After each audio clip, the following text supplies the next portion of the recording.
आतंकवाद के खिलाफ भारत की निरंतर लड़ाई को प्रदर्शित करने के लिए प्रमुख साझेदार देशों का दौरा करने वाले सर्वदलीय प्रतिनिधिमंडल पर कांग्रेस नेता टीएस सिंहदेव कहते हैं, पहले भी प्रतिनिधिमंडल दूसरे देशों में गए हैं ताकि दुनिया भर के लोग तथ्यों के आधार पर अपनी निर्णय ले। भाजपा या सत्ता में बैठे लोग आसानी से ये तय नहीं कर सकते कि किस पार्टी से कौन जाए।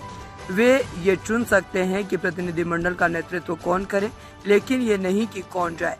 ये अस्पष्ट राजनीति है। मैं कपिल सिब्बल जी का भी शो देख रहा था। उन्होंने बोला कि 3 बार मैंने अपने तरफ से लिखित सुझाव भेजा था, अंततः सरकार ने ये निर्णय लिया।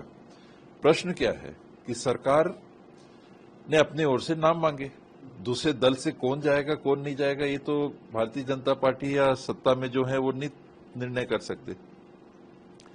आज भी कभी कभी शंका होती है, लेकिन मानना चाहिए कि स्वतंत्र प्रजातंत्र देश में स्थापित है कि जो राजनीतिक दल हैं अभी भी उनको अधिकार है कि सरकार के किसी काम में अगर सहभागी बनना है तो वो अपने प्रतिनिधि भेजेंगे और सरकार नहीं चुनेगी। सरकार अगर चुन रही है तो 543 सांसद उनके हो गए।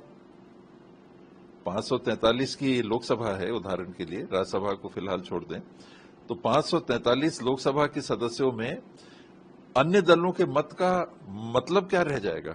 अगर कहां किस फोरम पे सरकार अगर वार्ता चाहती है या सहभागिता चाहती है तो कौन उनको भेजेगा? वो कैसे कोऑप्ट कर सकते हैं? और नाम अगर मांगे गए जैसा आप कह रहे हैं तो उसके बाद तो दूसरी बात होनी ही नहीं चाहिए। सारे जो राजनीतिक दल हैं, पंजीकृत राजनीतिक दल हैं, राष्ट्रीय स्तर के और राज्य स्तर के पंजीकृत चुनाव आयोग में मान्यता प्राप्त राजनीतिक दल हैं, जिनको देश के मतदाताओं को मत भी मिलता है। भारतीय जनता पार्टी और एनडीए आज अगर सत्ता में है तो केवल इसलिए है कि उनको मत मिल रहा है। तो लोगों के मत का भी आप अनादर कर रहे हो कि जो चुन के दूसरे दल से लोग आए हैं उनको आप अब चुनोगे कि कौन कहां जाएगा। ये कैसे हो सकता है? तो ये राजनीति जब भारतीय जनता पार्टी ने की है तो ये स्थिति उत्पन्न हो गई।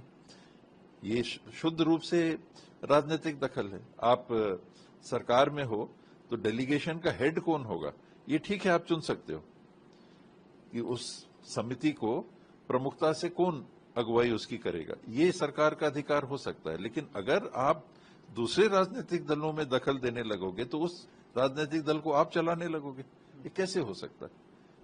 एक छोटा युवा भी इस बात को समझ सकता है कि ये राजनीतिक राष्ट्रीय स्तर के राजनीतिज्ञों को तो छोड़ दीजिए, तो ये बहुत भद्दी राजनीति